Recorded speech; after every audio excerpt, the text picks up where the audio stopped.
This war represents a failure to listen. Release your anger. Only your hatred can destroy me. Something terrible has happened. I find your lack of faith disturbing. Anger, fear, aggression. The dark side of the Force I made. Let the past die. Kill it if you have to. No, you're still holding on! Let go! Biggest problem in this universe is nobody helps each other. That's how we're gonna win. Not fighting what we hate. Saving what we love. Hello, and welcome to Feeling the Force. I'm your host, Alex. And I'm your other host, Sarah. And today we're going to be talking about joy in the original trilogy as a little bit of a wrap-up episode. And happy Star Wars Podcast Day. Yes, we're excited to be taking part again. This is our fourth year, right, Alex? Correct. Yes, this is our fourth year, and we love taking part and celebrating all of the different podcasts that are currently going and who have come before us. So, in case you are new to us because of Star Wars Podcast Day, we wanted to explain a little bit about ourselves and what we are. Take it away, Sarah. We are a Star Wars podcast that is looking at the core emotions in the Skywalker saga. So think Inside Out, but with the 9 episodic Star Wars movies.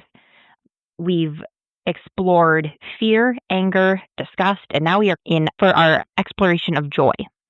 This is our 4th season, and so if you are interested in anger or fear, you can go check out our previous seasons in our backlog. We would love to have more views.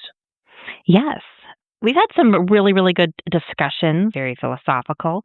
Neither Alex or I are psychologists or psychiatrists by trade, but we enjoy learning about psychology, learning about emotion, and we've had a lot of fun dissecting our favorite characters. Indeed, we've learned a lot as well with different aspects and different things we've learned about our wonderful Star Wars saga. And we, especially in our fear season, we learned a little bit of, does fear actually lead to anger? And often we found that anger is a cover for fear. Mm-hmm. And so we're learning a lot of different things. Iceberg, dead ahead. Iceberg, right ahead! Yes, the iceberg of emotion. All right, so if you are joining us for the first time as well, we are now we've just finished going over our 3 original trilogy episodes, where we have discussed joy and where we see it in the original trilogy, and then we are now going to discuss what that has led to and what are any thoughts we have about joy in Star Wars in that trilogy. And then we will be starting up after that. Our next episode will be on the prequel trilogy and the first Phantom Menace. Mm-hmm. So to kick off our conversation, I'm working a little bit off of some incomplete notes, but we're doing the best we can. Question for you, Alex. Did you see more or less hope in Did you see more or less joy in the original trilogy than you thought you would? I saw the same amount that I've always thought. I never really think much about the original trilogy because it was never designed to be an analysis of the emotions. I never really think of where I'm going to see and what I'm going to see. I thought I saw more joy than I thought I was in Empire Strikes Back. That is the only one that I thought that was odd. Yes, because our predictions were, because the 5th movie, Empire Strikes Back, is the dark middle chapter. As the middle movies are in the trilogy, they're the dark middle chapters. We had that prediction as we started this season that we would see less joy. And the numbers definitely show that. I did a little tally total, the information that I have on hand for what we saw in Empire Strikes Back and Return of the Jedi. Yeah, Empire Strikes Back I clocked 33 instances of joy compared to Return of the Jedi's almost 90. Oh, there was 90 in Return of the Jedi? Yeah. Oh, okay. But, I mean, we spent a lot of time. That episode was longer than we thought it would, but it makes sense given some of the really big celebrations. You're wrapping up story beats within Return of the Jedi that you would have more instances of joy. And we have quite a few characters that we see throughout Return of the Jedi too, whereas Empire Strikes Back, we're super hyper-focused in the Millennium Falcon cockpit as they go through all of their struggles in it not working. And then Luke's on Dagobah with Yoda for a good chunk of the movie. So it's just the two of them. We don't have, like the sail barge scene or the Battle of Endor where we have so many different characters that we can pull from. True. But one of the concepts that we had talked about early on that I wanted to bring back up is passive joy versus active joy, and have a little bit of a discussion there with what we saw in the original trilogy. So passive joy, as defined by the American Psychological Association, involves tranquility and feeling contentment with things as they are, where active joy involves a desire to share one's feelings with others and be more engaged with their environment. And I definitely got the sense watching and thinking back on the original trilogy that our Jedi are the ones that are displaying more passive joy than active joy. Thinking about Yoda in Empire Strikes Back, when we first meet him, he's pretty joyful, but it's also, to me, the sense of contentment. I disagree. I didn't think we saw much joy in any of our Jedi. No? No. We had that discussion where Yoda is not the Jedi Master, and that's when he's happy. The moment he turns into the Jedi, he is no longer happy and does not show any happiness. The only Jedi that we see that shows happiness is, as a Jedi, is Luke at the end of Return of the Jedi. That's it. Everyone else is not happy. They have to, again, suppress that emotion. Okay. One of the other things that I found interesting was we talked a lot, specifically in Return of the Jedi, about Han Solo and him having little smiles or little smirks, and those being small expressions of joy. And we talked a little bit, and I kind of want to expand that conversation here. Yes, he's smirking, yes, he's smiling, but is that actual joy, or is that part of the scoundrel's facade, and he's not truly experiencing joy, but that is, kind of part of his smooth guy act? I mean, it totally depends on the situation. Like, that to me is too broad of a question, because there were certain times that absolutely he was faking it and using it as like an iceberg facade of like he's uncomfortable, so he's going to smile, or there's an uncomfortable laugh. But I would say most of the time it is genuine. I would say, again, this is again why with these emotions and things, like, we get a lot more discussion in everything in our wrap-ups with the other trilogies, because the other trilogies are much more deliberate in how they express emotions. These were not. This was George just throwing stuff at the wall and seeing what happened, and changing how he viewed the Force and how things worked as they went. I don't think there was deliberate thought into how, hey, do a smile here. Hey, the Jedi is feeling this way. Oh, Han, you're feeling nervous. Smile here.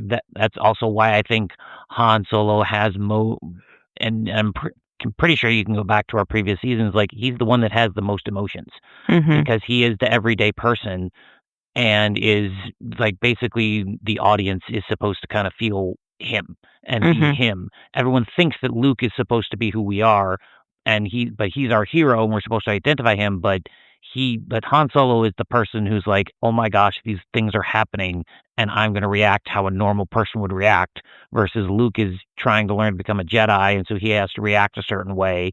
And Leia is a princess who's been trained in how to react to certain things, and also, unfortunately, a woman, so not Sexism, man. So yeah, like, so it is not unfortunate that she is a woman, but like, because in the 80s sexism exists, they did not think about that.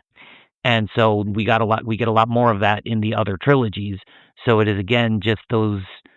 I think he's the one. Han is the one that shows us the most genuine of any emotion throughout all. And we can hold. I'll be interested to hold this up against all of our emotions when we're finally done. But he's the one that to me is the audience's reactions to what's happening.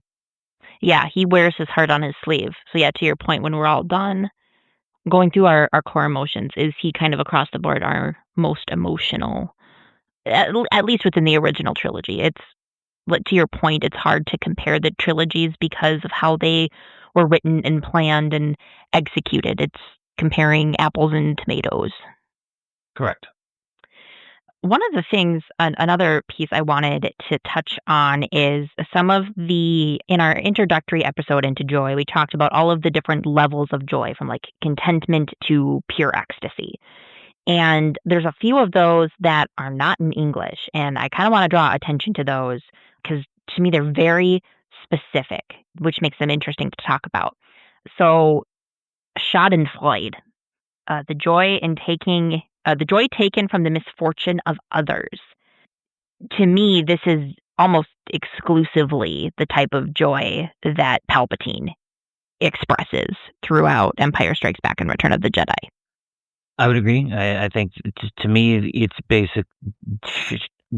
Schadenfreude is exclusively what the Empire is, and so I would equate that to all members of the Empire. Anybody who is feeling happiness, it is at the expense of others, of whether they were able to win a battle, whether they were able to beat somebody else, whether they are.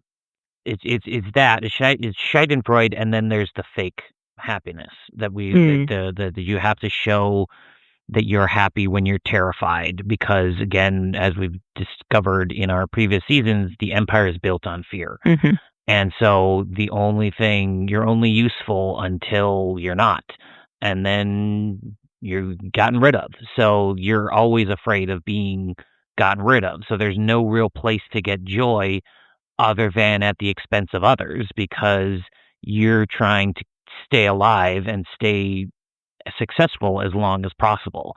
So when you see somebody else go down, then you are able to get that joy of like, it wasn't me. And you can move forward and be happier, like, hey, we got the rebel scum. Cool. This is going to be good for me. It is going to increase my ability to rise in the ranks and keeps me alive longer. What do you think about Schadenfreude? No, I definitely think it is like the joy within the Empire, because there is such manipulation, because there is, as you said, it is ruled completely by fear. So there's not joy in, one, to have, a friend to be a fellow officer, to me seems like a foreign thing because you're constantly competing with each other, but you're not going to then cheer when that person gets promoted because they got promoted over you. So it's a very cutthroat person against person, even within the organization, let alone seeing, most of the galaxy as being an enemy. That's how fascism works, people. Yeah, really scarily applicable to what's happening right now. Fascism sucks and ice out. Shifting gears, that's a really weird transition, but we're going to do our best there. We have Fiero, which is the joy in meeting a difficult challenge. So to me, this is best shown with the destruction of the 2 Death Stars. Those are, on paper, a C-3PO would tell you impossible odds of destroying these Death Stars, but our Rebel band does. Did you notice any difference in the 2 different celebrations in the explosions of the Death Stars? Can you read the definition again? Because I don't see, from what I heard of the definition, neither of those explain that. Okay. A Fiero is the joy in meeting a difficult challenge. Yeah, that's not succeeding in a challenge. So no, I did not see that. I did not see that as Fiero, because that's meeting the challenge. To me, that's them being happy, like, haha, we're gonna be happy to go fight the Empire. We're gonna go be happy to fight the 2 Death Stars, and nobody's happy to do that. Not celebrating the victory. That's not Fiero. It's celebrating the I'm excited and I'm happy to do this task. This is a hard task and I want to challenge myself. So no, I did not see Fiero at all in any of those. So you see Fiero more as like the, taking on a challenge with like determination and positivity and like, I can do this, but you haven't completed it yet? That's what your definition says it is. Okay. Yes. Okay. So I'm doing this based off of the definition you just read. Yes. So then So then to your point, none of the rebels are going into the battles of the Death Star with Fiyero. Because it's a terrifying suicide mission. Like that, and that makes total sense that they're not happy to go do it. They just know that it needs to be done. That's because to me also, then it doesn't. They wouldn't be considered. They wouldn't have courage to do so, because courage is not going in with happiness. It's going in with fear and putting that fear aside to do it anyway. No, that's a really, really good point. So then I'm thinking through the other challenges that we come across in the original trilogy, and like the only one I can think of that it's like someone going to meet the challenge would be Luke going to Dagobah to engage in his training. But I wouldn't even say he had joy in that. He was very angry and frustrated and poo-pooed Yoda quite a bit. So I wouldn't even say he like joyfully went into his training. I would completely agree. Fiyero did not appear in this trilogy, at least. I'm not sure it appears at all, but we haven't seen the rest of it yet. So no, that'll be an interesting discussion point if we see that in the trilogies that were more collectively written, or you have, you could envision that character arc from beginning to end, not in the way that George wrote this trilogy. I think the only person that has any shot at showing Fiyero is C-3PO. Oh, why do you say that? Because he's the one that's always, I'm human cyborg relations. I'm 6 million forms of communication, and I'm here to do my job. And he's excited to do work and excited to be of service. Service when it is, and even if it's a challenging service, unless it's dangerous. And so that's where I think I'm not sure he actually gets there, but he's the only one that I think I could see being of that mentality. Oh, all right. We will. So that's a little cliffhanger for you listeners. Stick with us to find out if we see Fiyero and if we see it in C-3PO. So the last one I wanted to talk about is Natchez. And Natchez is taking joyful pride in the accomplishments of one's children or mentees. So really, to me, this would only be applicable from like the Emperor to Vader, or Obi-Wan and Yoda to Luke. There's not really that kind of mentee-mentor relationship we see in other places in the Rebellion. But I didn't see Natchez. I did. Where?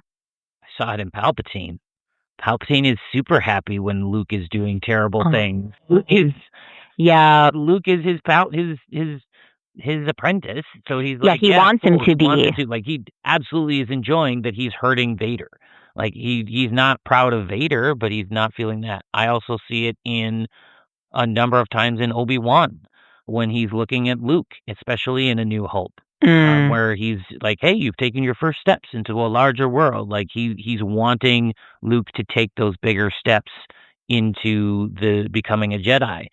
I also think the end of Return of the Jedi, all three, Anakin, Yoda, and Obi-Wan, all have Natchez of looking at Luke and being pleased at his the growth of him. And I would even say in Anakin, we get a really good view of him when he smiles and sees, as you said there, of like his offspring. He sees Luke and Leia for the first time together, and he's really proud of who they've become and how they were able to defeat the Empire. That's a really good point. And I so thinking to Return of the Jedi specifically in that last scene, because we do have the difference in the movies between the original cut with Sebastian Shaw, which is the only real thing. Everything else is not cool. Right, but Disney Plus does have a version with Hayden Christensen in. Which makes no sense.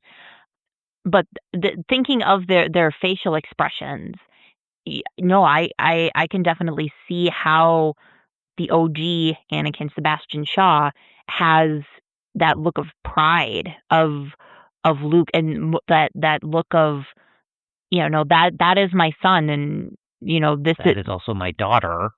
Yes, he's looking at both of them, but that it is much more of that higher level of joy than Hayden Christensen's look. That's because Hayden Christensen isn't actually looking at them. It's another random thing where they're just like, Hayden, smile. They're not giving him, and he filmed it during Revenge of the Sith. So that also doesn't help when he's in this dark space. Yeah, there's no context There's no either. context there, so no.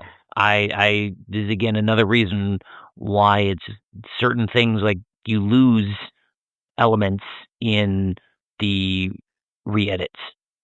Mm-hmm. I know there are a lot of people who are like, well, no, he went back to being his real self, and I'm like, that's fine, but then that means when he died, he wasn't Anakin because that's who he was as his real self. Mm-hmm. Yeah, and it changes the meaning. It doesn't make sense for a 21-year-old or 24-year-old or however old Anakin was when he fell to be staring at another 21-year-old with emotional pride of, yes, that's my son. Doesn't make sense. No. So I'm glad we had this conversation because I foolishly forgot about Obi-Wan in A New Hope and how he does get very excited in seeing Luke's training in progress and the abilities that he has. I don't think Yoda expresses quite as much. He doesn't express it at all, except at the end, Mm-hmm. because Luke runs away, and he's trying to train. But like, that's where I would contest with your statement of a higher level, because I don't think Obi-Wan has a higher level of joy.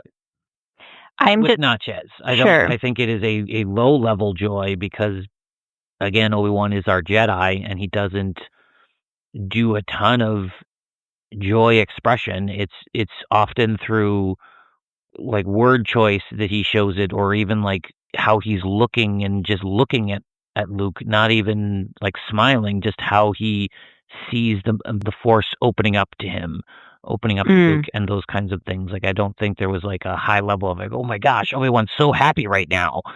Like, it is just like, okay, he's got that contentment, that happiness. He's more at peace because, and again, I would relate it back to what we know about Obi-Wan of like, that's his goal. That was his whole mission, is to watch Luke and to bring him into the light when it was needed. And so he's finally able to do that. So as he watches Luke become more of a Jedi, he's getting that contentment of his life's purpose meant something. He's redeeming himself from what how he felt. He let Anakin fall. He's going to bring Luke back to the light.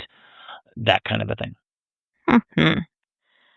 Those are all really good points. And yeah, to experience the range within Obi-Wan. I said higher level simply because that is how Ekman defines it. He puts that as a higher level on the scale than he does like being amused or feeling relief, which we saw quite a bit of relief throughout the original trilogy as our heroes escape the clutches of the Empire and Jabba the Hutt. But yeah, the emotional response from Obi-Wan, well, there simply is just much more expression from Obi-Wan than there is from Yoda. I disagree. I think or what do you mean by there's more expression? Because we talk expression of what? Of joy.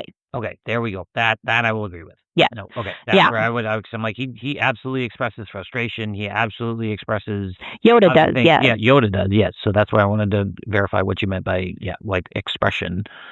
Yes. Okay. Expression of joy. Absolutely agree. Mm-hmm. So that is what I wanted to chat about with Joy as we wrap up, kind of reflecting on some of those bigger pieces. And I'm glad for the direction our conversation went. I think we added on to what we had said in our individual episodes.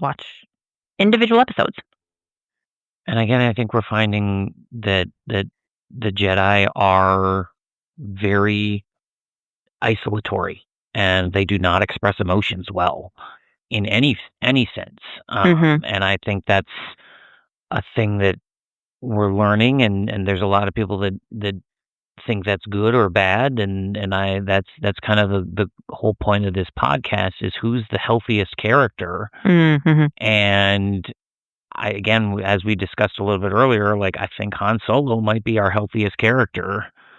Not in the whole saga, but at least in the original trilogy, because he is the most well-adjusted, the most normal person, where he can express all of his emotions in whatever way he needs them, versus everyone else has some role that is being put upon them to prevent them from expressing all of their true emotions.